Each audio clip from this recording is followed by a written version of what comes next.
The Russian army has occupied 2 villages in the Dnipropetrovsk region, but the AFU launched a counterattack in Donbas. The Crimean peninsula is ablaze, with an unprecedented attack on the Russian army's logistics on the peninsula. This will destroy Russia's economy. Harsh sanctions documents are already on Trump's desk. The White House has named the date for the end of the war. There is panic in the Kremlin. Large-scale exercises are underway on the border with Russia. Ukraine has unveiled another missile that can reach Moscow. Putin is being evacuated to the bunker. Hello, my name is Karina Klishuni. Right now, and most importantly, but first, please like this video and subscribe to our channel so we don't lose touch with you on YouTube. And now the latest news from the front. The analytical project Deep State has reported that Russian troops have occupied the settlements of Zaporozhskaya and Novogorodievka in the Dnipropetrovsk region. These 2 settlements are located at the junction of the borders of the Dnipropetrovsk, Donetsk, and Zaporizhzhia regions. They became the first villages in the Dnipropetrovsk region to fall under the control of the Russian army. In addition, the occupiers have advanced near Shevchenko, Belaya Gora, and Alexandra Shultino. In the Kharkiv region, everything remains stable. The occupiers are nervously trying to cross the border, but the Katia Brigade of the National Guard is calming them down with FPV drones.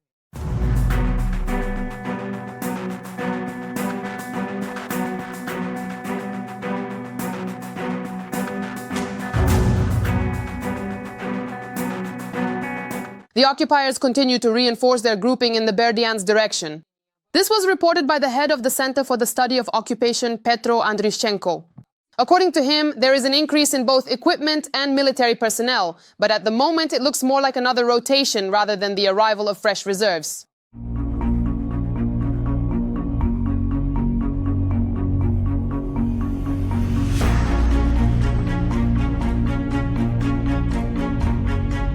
In addition, the occupiers are deliberately attacking the Kherson-Mykolaiv highway, targeting civilian vehicles.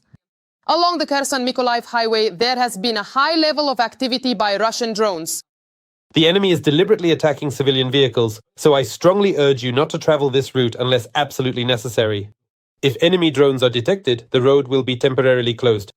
Please take this into account when planning your trips and, if possible, choose an alternative route. And now, things get truly cringeworthy. Videos like these are going viral on social media. It is claimed that the occupiers continue to use donkeys to transport ammunition and provisions due to a shortage of vehicles. See for yourself. Despite being outnumbered, Ukrainian soldiers are holding the front.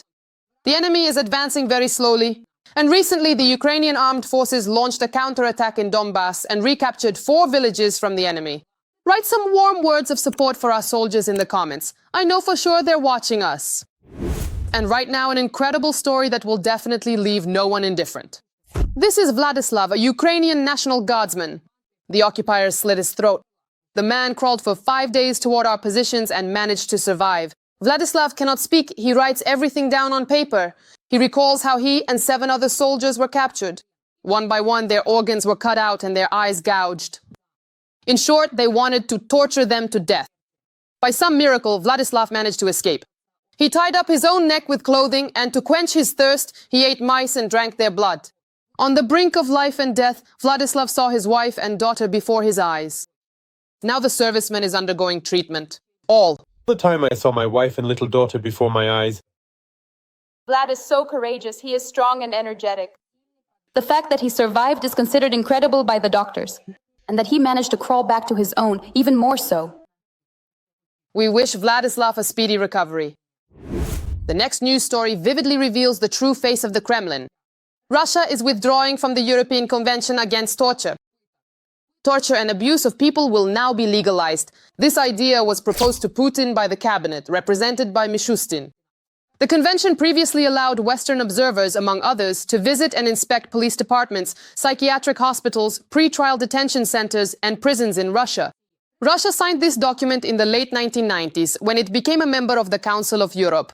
But after the start of the full-scale war, it renounced its obligations. This idea is already being sent to the State Duma, where it will obviously be approved. But in fact, it has already shown its absolute inhumanity before. The convention didn't stop them. Russia is a terrorist state. Like this video if you agree with this axiom. And also, I know that many of you are watching us from outside Ukraine. Write in the comments which country you're watching us from and whether you support our people, Ukrainians, in their fight against evil. I really love reading your comments. They somehow make my heart feel lighter. It's restless again in occupied Crimea. There have been precise strikes on the railway infrastructure, which the enemy actively uses. In Jankoy, the flames engulfed an entire fuel train.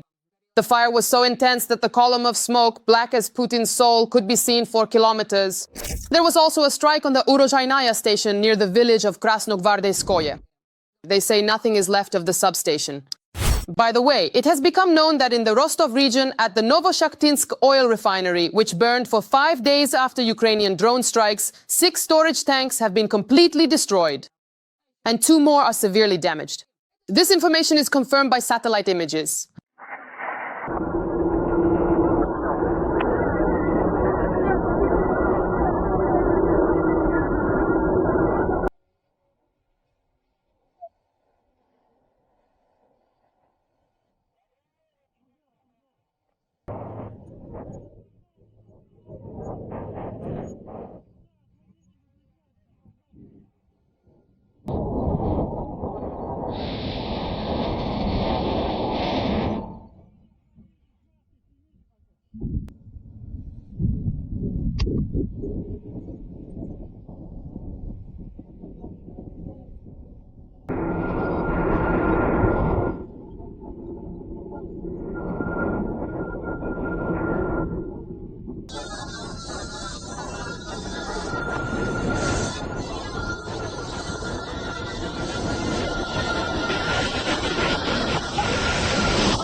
I remind you that this plant was also hit on August 21st.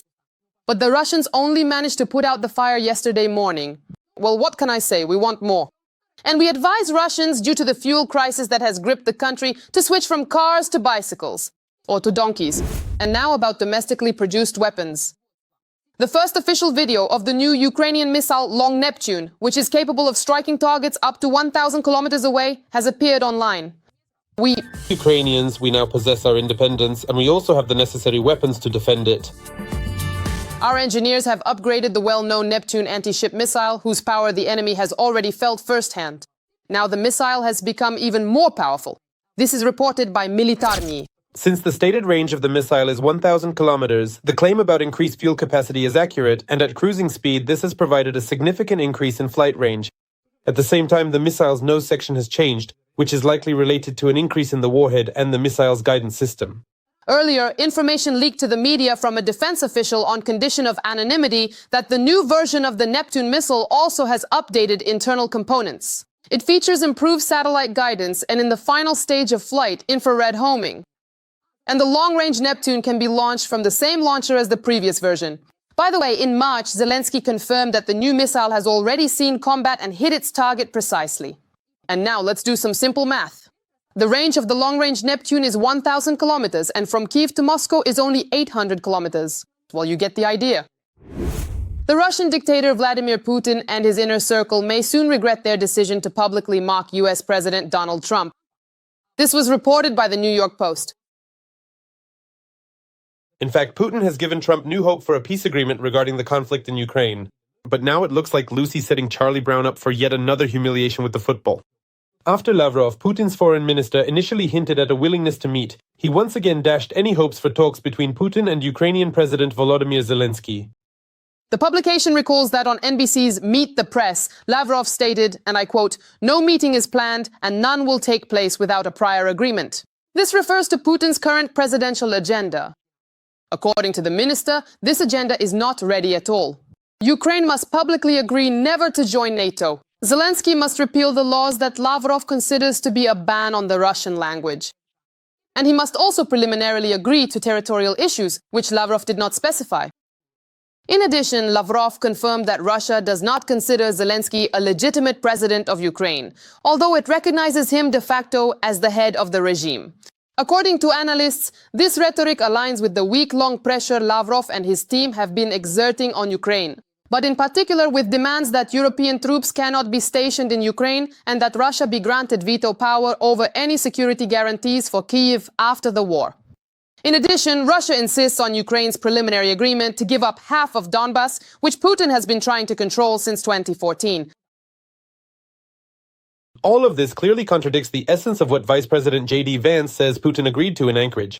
They admitted that they would not be able to establish a puppet regime in Kyiv, and essentially they acknowledged that some kind of security guarantee would be provided for the territorial integrity of Ukraine, Vance said on the same NBC program. Yes, from the very beginning of his invasion, Putin has claimed that he intends to dismantle the so-called neo-Nazi regime in Kyiv, even though Zelensky is Jewish, and generally insists that Ukraine is actually just a part of Russia that should never have been independent. So, if he were truly ready to discuss a long-term peace agreement, he would be willing to set these delusions aside and order Lavrov and his lackeys to stop it. Instead, Putin is making his henchmen openly troll not only Zelensky, but even Trump himself. The American president is slowly showing his dissatisfaction, recently stating that it is very difficult, if not impossible, to win a war without striking the aggressor country. An obvious warning about possible U.S. support for strikes on Russian territory. After the summit in Alaska, Trump made it clear that Putin had only 2 weeks to publicly move toward a personal meeting with Zelensky as a key step toward a peace agreement. A week has already passed, and Russia has done nothing except signal that no meeting will take place unless Ukraine agrees in advance to all the issues up for discussion. Analysts interpret Putin's actions as a display of the art of an unfulfilled deal, with Trump coming across as a naive player who believed all the promises of the Russian president Vankorich. In their view, Russia believes it will succeed in humiliating the leader of the free world. However, experts warn that this could cost Putin dearly when Trump finally lets go of any illusions about his intentions. And what do you think? How long will Trump tolerate this, and how might he punish the Russians for their trolling? 6 months to achieve peace.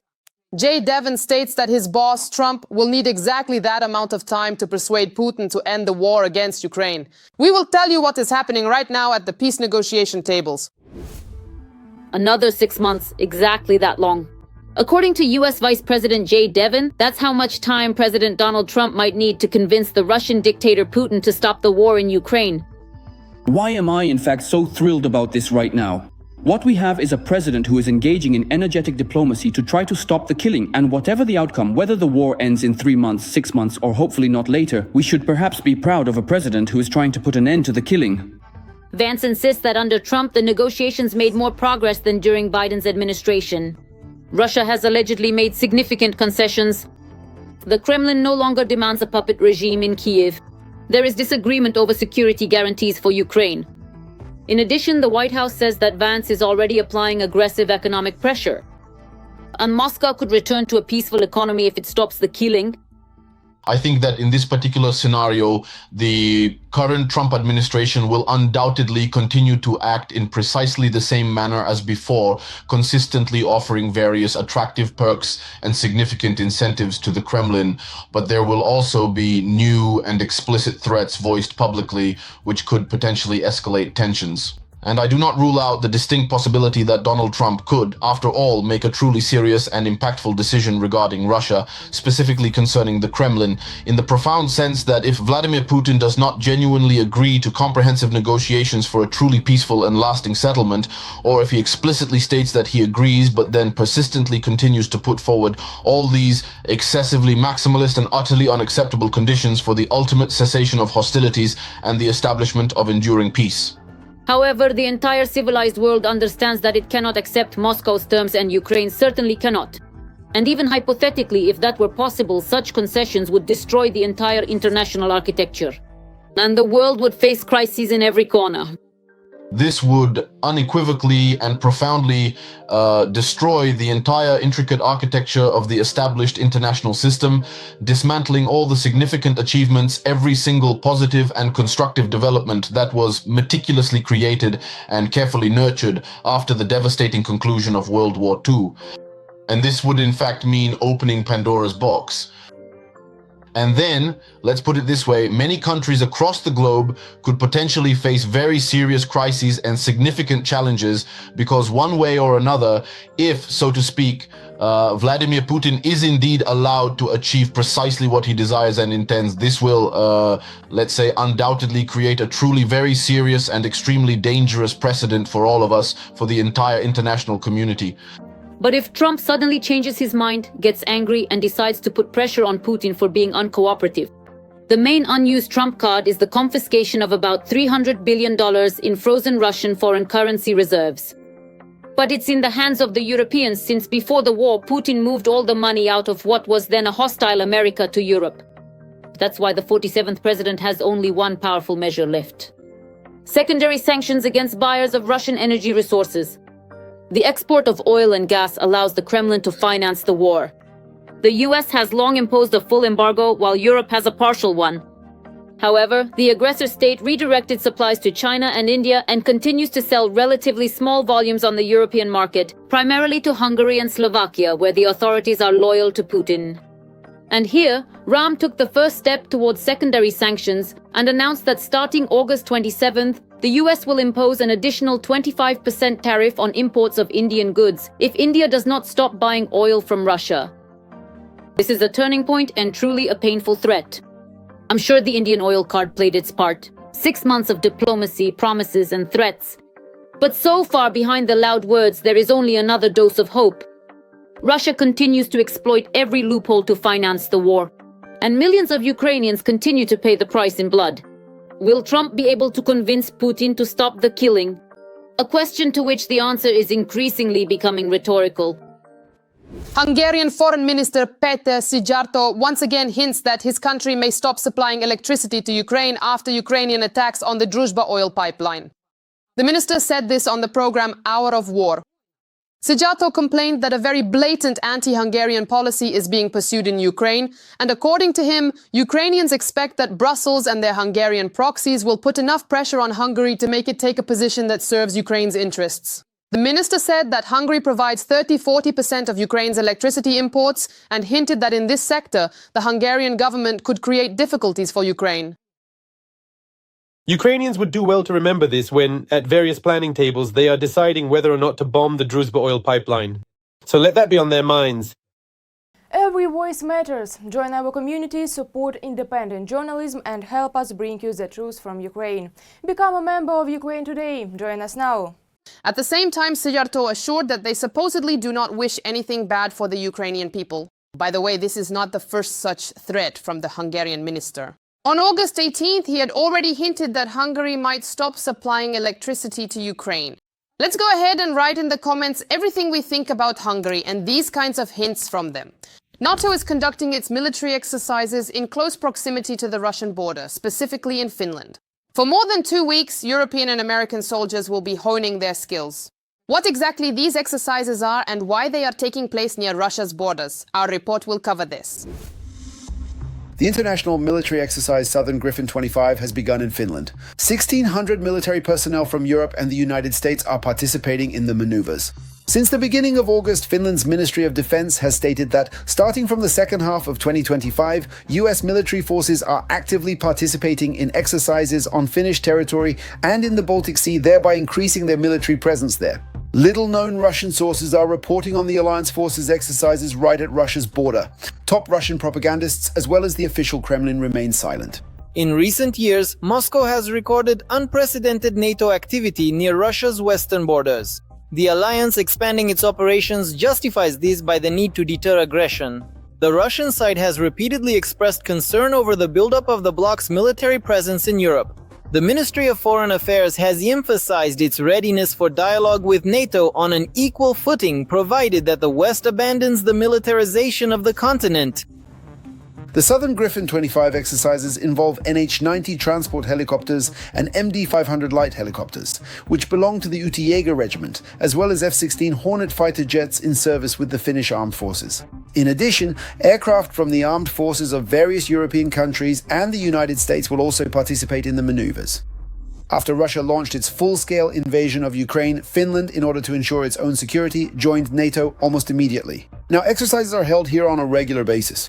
The Russian Federation periodically raises the issue of a possible armed confrontation scenario with NATO and the new countries that have joined the alliance. Specifically, this refers to Sweden and Finland. Let's recall at least those events when the so-called map of possible territorial claims by the Russian Federation against a number of Baltic countries appeared. Moreover, it was about possible Russian control over the Swedish island of Gotland. These exercises are part of the implementation of the Agreement on Defense Cooperation between Helsinki and Washington, under which the American side will gain access to 15 Finnish military facilities. In a recent interview, Finnish President Alexander Stubb stated that the militarization and preparation of Finland for a possible invasion will continue as long as the war in Ukraine persists. As I have always emphasized, we can't do anything about our geography. We have a history with Russia and we will have a future with Russia. But today, of course, relations are very complicated. In fact, there are no relations because of the war. But someday when the war is over, new relations will certainly be built. Finland will establish relations with Russia only after the war with Ukraine is over. Putin has united Europe, expanded NATO by bringing in Finland and Sweden, and has effectively increased NATO's defense spending from 2 to 5%. The Russian Federation has repeatedly voiced its territorial claims and its intention to protect Russian-speaking populations in the Baltic countries and beyond. That is why Finland and other countries bordering the Kremlin are acting proactively. For now, Russia's main military resources are concentrated on the war in Ukraine. Various dates are being mentioned. These include, of course, 2026 and later dates as well. Accordingly, NATO countries, specifically the closest neighbors, the countries bordering the Russian Federation or those nearby, are trying to replenish their arsenals with the types of weapons that will allow them to actively counter possible Russian aggression. Recently, the US deployed 3 B-1B bombers to Norway for NATO exercises to practice coordination with allies, test combat readiness, and carry out a number of joint missions. The Southern Griffin 25 exercises on the border with Russia will continue until September 12th. The EU is preparing its 19th package of sanctions against Russia, but without serious restrictions in the energy sector. This is reported by Politico. The publication claims that the new package will include restrictions for ships and companies in the shadow fleet that help Moscow circumvent sanctions. At the same time, truly significant consequences for Russia are only possible through secondary sanctions, which are more the focus of Washington than Brussels. According to Politico, the EU has effectively exhausted its means of exerting pressure. After the refusal to import Russian oil and gas, there are almost no serious levers left. Among the additional ideas being discussed are only restrictions on the movement of Russian diplomats within the Schengen area to strengthen control over intelligence agents. The 19th package of sanctions is expected to be announced next month. We do not expect there to be much room for any significant sanctions on Russian oil in the 19th EU sanctions package. The last sanctions package was significant for Russian oil, and we believe that, for now, the possibilities for further sanctions are limited, noted Ojai Parmar, a leading oil market analyst specializing in commodity market analysis. Well, place your bets. What do you think the next sanctions package will be like? Write in. I'll be happy to read your thoughts. In the Belgorod region, the authorities are trying, through courts and banks, to take back money from residents that they themselves had previously paid out as compensation for shelling. The Regional Ministry of Social Protection has filed lawsuits against residents of the Shebekino district, demanding the return of amounts ranging from 10 to 40,000 rubles. These payments were received by families from the villages of Grafovka, Kashlakova and the settlement of Maslovo Pristan in the summer of 2023. And now the money will have to be returned. All the details are in our report. The authorities of the Belgorod region are trying through the courts to take back from residents of the Shebekino district compensation for damaged housing, up to 40,000 rubles, which was allocated to them in 2023, allegedly because some settlements were not actually attacked. Many decisions made by the Russian authorities simply cannot be explained by rational motives. Why they are doing this is indeed another significant question. Perhaps it's simply to put people firmly in their designated place even more, or to assert a certain kind of dominance. So far, in all cases, the courts have sided with the residents. At the same time, Sberbank is still debiting money from citizens' accounts even without court decisions. And of course, I wanted to ask people not to reach out because it's absolutely clear that documents are being prepared. Those whose homes, for example, have been destroyed in the past 2 weeks. Because processing data and applications and requests right now isn't really appropriate, since too little time has passed. Since Putin has no intention of stopping the war, the problems are accordingly being shifted onto the people. Who else would they shift them onto? So everything that's going to happen, whether it's tax increases, some kind of money being taken away, I don't know, from so-called foreign agents, all of that actually goes into the same pot, right? In other words, there are budget difficulties, but it's ordinary people who will end up paying for it. It seems like they promised to pay out money, and even Putin himself ordered that destroyed housing be rebuilt. We urgently need to significantly ramp up our collective efforts to fully restore and meticulously rebuild absolutely everything that was tragically destroyed, and to genuinely help people safely return to their cherished hometowns and beloved villages, wherever and whenever safety conditions truly allow. And Gladkov even reported on the successes in the reconstruction. We have about 47,000 homes damaged or destroyed. We have restored about 42,000.